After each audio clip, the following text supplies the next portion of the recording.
सदर आसिफ अली जरदारी से वजीर आजम मोहम्मद शहबाज शरीफ की ऐवान सदर में मुलाकात। सदर ममलिकत ने बजट में अवामी फलाह, सूबों के हकूक और माशी इस्तेहकाम को तरजीह देने पर जोर दिया। मईशत, आइंदा बजट, गिलगित बल्तिस्तान के हालिया इंतखाबात, आज़ाद कश्मीर की सूरत हाल, अमन व अमान और कौमी अहमियत के अमूर पर गुफ्तगू, कौमी सलामती, दाखिली और इलाकाई सूरत हाल पर तबादला ख्याल। वज़ीर दाखिला मोहसिन नकवी ने अपने हालिया दौरा ईरान और इलाकाई सिफारती रवाबतों के बारे ब्रीफिंग दी। नायब वज़ीर आज़म इसहाक डार और बिलावल भुट्टो जरदारी समेत दोनों जमातों के सीनियर रहनुमा शरीक हुए।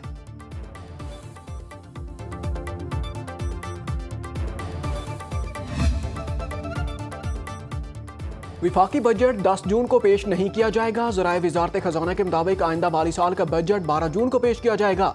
वज़ीर आज़म की ज़ेर सदारत कौमी इक़्तिसादी कौंसिल का इजलास 10 जून को होगा, जिसमें चारों सूबाई वज़रा आला शरीक होंगे। इजलास में नए विफाकी बजट के अहदाफ की मंजूरी दी जाएगी। विफाकी काबीना बजट की हतमी मंजूरी देगी। विफाकी वज़ीर खजाना मोहम्मद औरंगज़ेब कौमी असम्बली में विफाकी बजट पेश करेंगे। कौमी इक़्तिसादी सर्वे 11 जून को पेश किया जाएगा।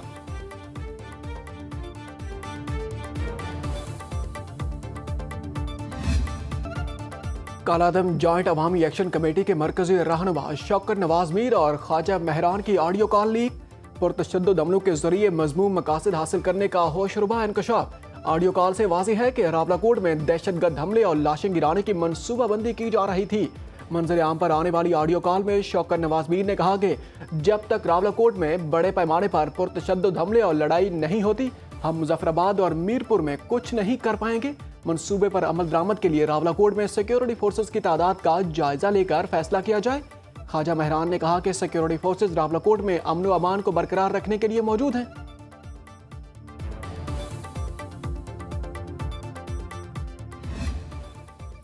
रावलाकोट में शहीद पुलिस एहलकारों की नमाज जनाजा अदा। Inspector general police Azad Kashmir captain retired Malik Liaquat Ali कहते हैं, अवाम ने कालादम अवामी एक्शन कमेटी का एहतजाज मुस्तरद कर दिया। हम शरपसंदों को आज़ाद कश्मीर का अमन खराब नहीं करने देंगे। पुलिस एहलकारों पर हमले, तशद्दुद और लाश की बेहुरमती की होशरुबा और खौफनाक वीडियोस मंजरियाम पर आ गई। कालादम तंजीम जॉइंट अवामी एक्शन कमेटी के बुलवाइयों ने रावलाकोट में पुलिस और कानून नाफिज करने वाले इदारों पर बाकायदा मनसूबाबंदी के तहत गोलियां चलाई, जिससे उसका मकरूह और दहशतगर्दाना चेहरा बेनकाब हो चुका।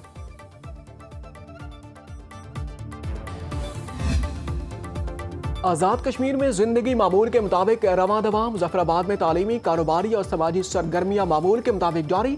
पाकिस्तान और आज़ाद कश्मीर को मिलाने वाला अहम पुल मुकम्मल तौर पर बहाल।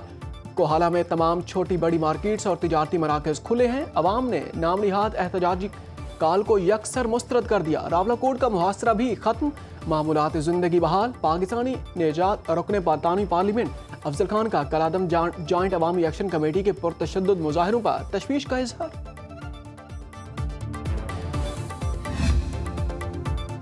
पाकिस्तान ने आज़ाद जम्मू कश्मीर से मुताल्लिक गैर जरूरी और बेबुनियाद बयानात को मुस्तरद कर दिया। तर्जमान दफ्तर खारजा का कहना है कि बरतानिया में मुकीम बाज़ हल्कों ने कश्मीर से मुताल्लिक हकाइक से आरी तबसरे किए। पाकिस्तान और आज़ाद कश्मीर के अंदरूनी मामलात में मुदाखलत से गुरेज किया जाए। पाकिस्तान दीगर ममालिक के अंदरूनी मामलात में अदम मुदाखलत के असूल पर यकीन रखता है। ये तबसरे तारीखी पस मंज़र से नावाकिफ हैं। इस तरह के बयानात और तबसरे हकाइक को नज़रअंदाज करने की अक्कासी करते हैं।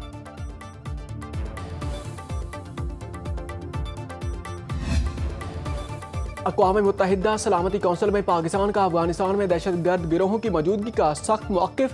तालिबान से दहशतगर्दी के खिलाफ फौरी और काबिल तस्दीक इक़दामात का मुतालबा। पाकिस्तान के मुस्तकिल मंदूब आसिम इफ्तिखार अहमद ने सलामती कौंसिल इजलास से खिताब करते हुए कहा है कि तालिबान के इक़्तिदार में आने के बाद तकरीबन 5 साल बाद भी अफगानिस्तान दहशतगर्द तंजीमों की महफूज पनागाह बना रहा।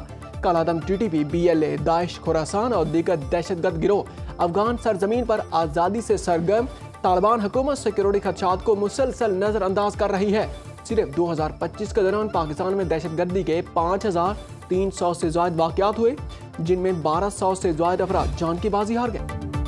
5 इलाकाई ममालिक ने इसराइली वज़ीर आज़म पर दबाव डालने की दरख्वास्त की थी। नेतन्याहू पर वाज़े कर दिया कि ईरान के खिलाफ जंग में खुद को मैदान में अकेला पाओगे। इसराइली मीडिया से गुफ्तगू करते हुए अमरीकी सदर का कहना था कि नेतन्याहू से साफ कह दिया था कि नई जंग नहीं चाहता, ये ना ही ग्रीन सिग्नल दे सकता हूँ। नेतन्याहू ने ईरान पर हमले से देर से आगाह किया, ताहम इसराइली हमलों में कमी करने में कामयाब रहा। मेरे ख्याल से मुआहदे पर दस्तखत करना ईरान के मफाद में है।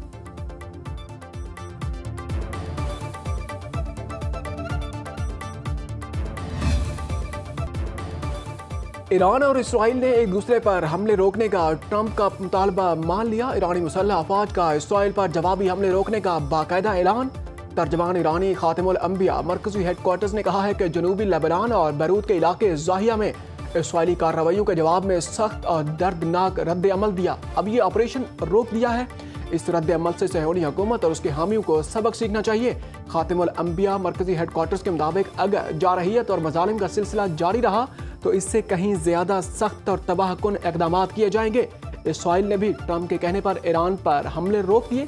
इसराइली हुकाम का कहना है कि अगर इसराइली कस्म पर हिजबुल्लाह के हमले जारी रहे तो लेबनान पर पूरी कुव्वत से हमले करेगा। अमरीकी मीडिया के मुताबिक सदर ट्रंप और इसराइली वज़ीर आज़म नेतन्याहू के दरमियान टेलीफोनिक रब्ता भी हुआ। ईरान ने इसराइल पर चंद घंटों में मिसाइलों की बारिश कर दी। वस्ती और जनूबी इसराइल में सायरन गूंज उठे। पासदाराना इंकलाब ने तल नौफ और नवातीम फौजी अड्डों समेत इसराइली एयर बेसेस को निशाना बनाया। वस्ती इसराइल में 3 इमारतों को नुकसान पहुंचा। अस्पतालों में इमरजेंसी नाफिज। ईरानी पासदाराना इंकलाब के मुताबिक पहले हमले में रमात डेविड एयरबेस को निशाना बनाया गया। यहां से बैरूत पर हमले किए गए थे। ईरानी हमलों के बाद इसराइल के बिन गवेरियन एयरपोर्ट पर इमरजेंसी नाफिज। ईरान ने तेहरान में इसराइली ड्रोन भी मार गिराया। तर्जमान सऊदी वजारत दिफा की प्रिंस सुल्तान एयरबेस पर हमले की तरदीद। हूसियों का भी वस्ती इसराइल पर मिसाइल हमला।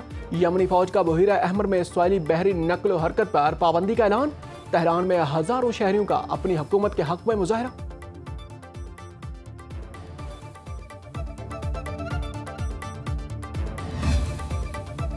इसराइल के तेहरान, तबरेज और अस्फहान में ईरानी तनसीबात पर हमले। जनूबी मगरबी ईरान में माह शहर पेट्रोकेमिकल प्लांट को निशाना बनाया, जिससे इसे जुज़वी नुकसान पहुंचा। अप्रैल में भी इसराइल ने इस प्लांट को निशाना बनाया था। इसराइली मीडिया के मुताबिक ईरान पर इसराइली हमलों में इराक और अजरबैजान की फ़ज़ाई हदूद इस्तेमाल की गई। तेहरान और करज पर हमलों के लिए बहीरा कैप्सिन का इस्तेमाल किया गया। तबरेज़, खुरमाबाद और करमानशाह पर हमले इराकी हदूद से किए गए। इसराइली जंगी जहाज अजरबैजान की फ़ज़ाई राहदारी से ईरान में दाखिल हुए। अजरबैजान की अपनी फ़ज़ाई हदूद ईरान पर हमले के लिए इस्तेमाल होने की तरदीद। इसराइली वज़ीर आज़म नेतन्याहू ने सिक्योरिटी काबीना का इजलास तलब कर लिया।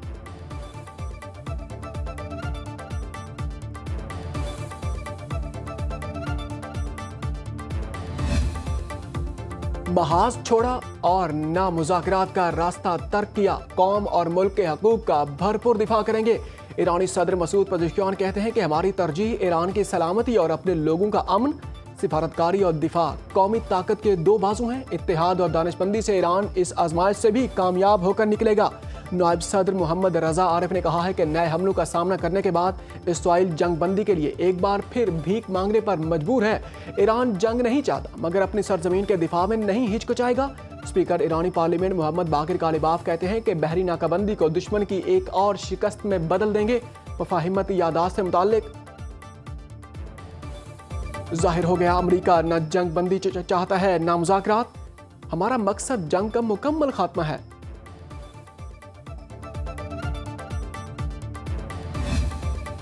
गिलगित बल्तिस्तान इलेक्शन में पीपल्स पार्टी का तीर चल गया। 24 में से 22 हलकों के गैर हतमी गैर सरकारी नताइज। 10 नशिस्तों के साथ सबसे आगे मुस्लिम लीग नून 4, MWM 1 नशिस्त पर कामयाब। आज़ाद उम्मीदवार 7 नशिस्तें ले उड़े। 2 हलकों GBA 13 और GBA 14 अस्तोर के नताइज रोक लिए गए। दोनों पर वोटों की दोबारा गिनती होगी।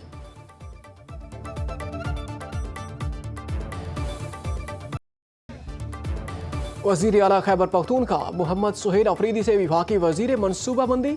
एहसान इकबाल और विफाकी हुकूमती मुज़ाकराती टीम की मुलाकात। सुहेल अफरीदी का बजट से पहले बानी PTI से मुलाकात पर इसरार। उन्होंने कहा कि खैबर पख्तूनख्वा के साथ सौतेली माँ जैसा सलूक जारी रहा तो NEC में शिरकत मुश्किल होगी। वज़ीर आला ने कहा कि जमशुदा अजला का NFC हिस्सा गुज़श्ता 8 साल से गैर आइनी तौर पर रोका जा रहा है। इन अजला के तरक्याती AIP का बजट 16 अरब रुपए से कम करके 66 अरब से 56 अरब रुपए कर दिया गया। पंजाब से गंदम की फराहमी, खैबर पख्तूनख्वा की गैस और पन बिजली मनसूबों से मुतालिक मसाइल भी विफाकी टीम के सामने उठाए गए। एहसान इकबाल की तहफ़्फ़ुज़ात और मुतालबात वज़ीर आज़म और दीगर मुताल्लिका फोरम्स पर उठाने की यकीन दहानी। कोयटा में सरकारी मुलाजिम आसिफ खान ने अहलिया और 4 बच्चों को कत्ल करके खुदकुशी कर ली। वज़ीर आला बलोचिस्तान सरफराज बुगटी का वाक़े का नोटिस। तर्जमान शाहिद रिंद के मुताबिक वाक़े की जामे तहकीकात जारी हैं। आसिफ खान के वीडियो बयान की रोशनी में 2 मुल्ज़िमान गिरफ्तार कर लिए। आसिफ खान ने खुदकुशी से पहले रिकॉर्डशुदा पैगाम में अपने अफसरान पर कत्ल की धमकियों का इल्ज़ाम लगाया। उन्होंने कहा कि मुझे और बच्चों को कुछ हुआ तो आफ्ताब जबल और उसकी बीवी और मसूद मेंगल जिम्मेदार होंगे। अगर ये हमारी इज्जत तक पहुंचे तो मैं खुद बच्चों को मार दूंगा। आसिफ खान रो रो के वज़ीर आला से मामले की इंक्वायरी की अपील करता रहा।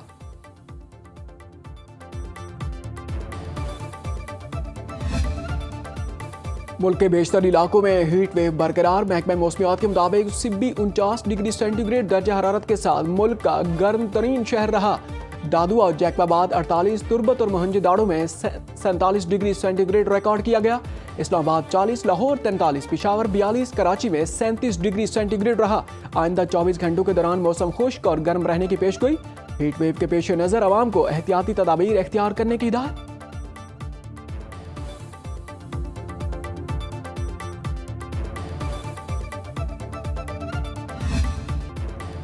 जनूबी फिलिपाइन में 7.8 शिद्दत का तबाहकुन ज़ल्ज़ला, 35 अफराद हलाक, 200 से ज़्यादा जख्मी हो गए। सैकड़ों इमारतें गिर गई, 10,000 अफराद को निकाल लिया गया। ज़ल्ज़ले के बाद 6.7 शिद्दत के आफ्टर शॉक्स का सिलसिला जारी। फिलिपाइन, इंडोनेशिया और जापान के जनूबी साहिली इलाकों के लिए सुनामी तूफान की वार्निंग जारी।